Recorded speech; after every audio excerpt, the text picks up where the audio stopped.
Your first priority was to make sure you had some snacks in your pocket, usually a packet of dusty Ritz crackers sandwiching oily discs of what, it was decided, could legally be called peanut butter.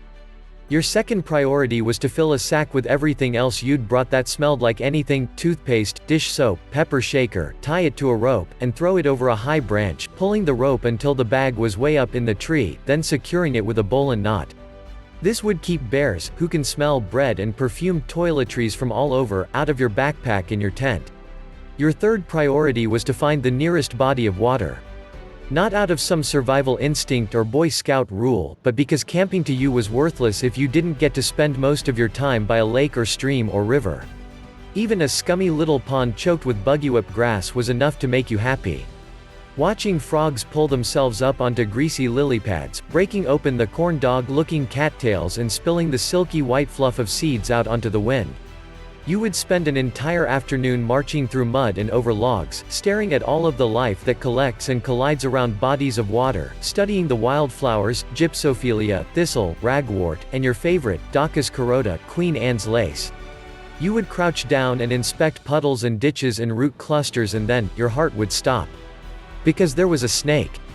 Maybe there was a large plate of shale and you were looking for a tiny fossil of a nautilus or a trilobite. You stared for several minutes before realizing you had been looking directly at a long, black serpent sunning itself on the dark stone. Maybe you were kicking along a path, looking up at the crisscrossing trees and the vines hanging from them, and you realized that a vine you had already looked at, had already stroked with your eyes and imagined twining around your fingers, wasn't a vine. It was a fat brown snake, draped over a branch, dangling. And you felt, always, a specific horror when a vine or a piece of driftwood or a tree root turned out to be a snake. It's different from the jump scare of a fox in the bushes. It's not the tense thrill of spotting a mountain lion or a bear on a distant cliff. It's a lightning flash in your gut that freezes you in place for a moment before you even realize why you've frozen. It's a deep-down memory you inherited from cave dwellers, a memory of a dangerous shape. That hidden part of your brain, a silent sentinel that follows you everywhere looking for things that will hurt you, grips you and squeezes you faster than you can recognize the thing in front of you. You've never been bitten by a snake. When you imagine a snakebite, you think only about the thump of dread you feel as your body informs you you're looking at a copperhead instead of a pile of leaves. 10 years later you walk down a street about a mile from your apartment. You look along the brown brick facades of narrow buildings, over some dented furniture left out for trash, past a window full of eaters enjoying plantains and empanadas, and then you look down into an alleyway. The alleyway comprises a row of backyards, one with a barbecue, one with a string of lights, one with a clothesline, and, your stomach lurches. What you took to be a string of lights, what your focus had flicked over a moment ago, is a snake. 12 feet long, thin and rubbery and forest green, its back studded with large glass bulbs, stretched from the fire escape of her apartment, where she used to perch and smoke while you sat cross-legged and rested your forehead on her knees, down to the garden that you weeded together, tugging as one at a single, impossibly strong stem before it surrendered and threw the both of you backward, bruised and giggling. You keep walking, your heart rate doubled, and you try to focus on anything else. You try to notice all of the things around you that aren't snakes. You don't look backward at a green door you don't want to see. That evening you listen to music with one earbud in as you water your plants. Your library is on shuffle and a familiar song begins to play. It starts with a mournful whistle and a brushed snare mic'd close, so it sounds, in your head, like someone scratching your hair lightly. Podemos ser amigos, simplemente. You feel a slight shifting on your shoulder and you look down at what you thought was your dangling earbud. What it is a rattlesnake. Wiry and lily white, draped around your neck, moving languidly over the fallen branch of your collarbone, its tail shuddering to the swish of the snare. A man sings, amigos, simplemente y nada más. You tear the snake off and whip it against the window, then you sink to the floor.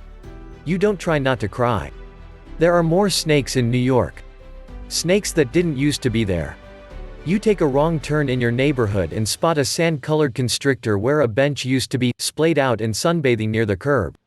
Again, your chest and your gut react before you even know where you are, before you think about her settling on that bench for a rest during a late-night walk and promptly falling asleep.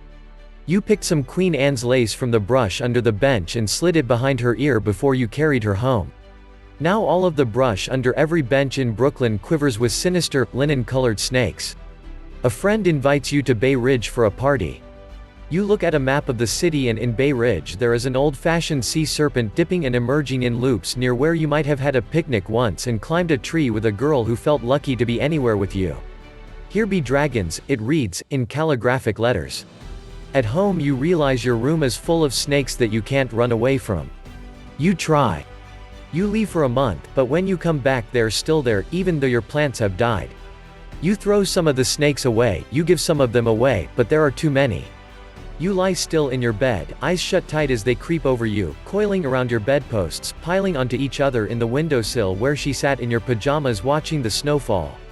You search for the pajamas and find, at the bottom of the drawer, a pair of silky, golden pythons, thick and terrifying, knotting around each other.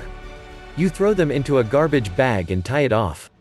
For a long time you don't leave your apartment because you know what's outside. Soon, and not soon, it's winter. You had hoped maybe, that the snakes would have died or migrated, but they haven't. Who knows how long they live? There is still the snake in the backyard, the one where the bench used to be, the one in the song with the whistle. You notice you aren't finding as many new ones, though. You know where they'll be. One day you pull on a scarf and catch a whiff of a scent that has been living on it for a year. You're interrupted in trying to place the smell when you feel that the scarf is cold and heavy, and that it has a pulse. You close your eyes and breathe in, quivering. Your own pulse quickens, but you don't pull at the snake. Instead, you continue getting dressed and you walk outside with a scaly black asp around your neck. Later that night, when you get home, you uncoil it gently and lower it back into the trunk, where it curls into a ring and stares up at you, unblinking, until you close the lid.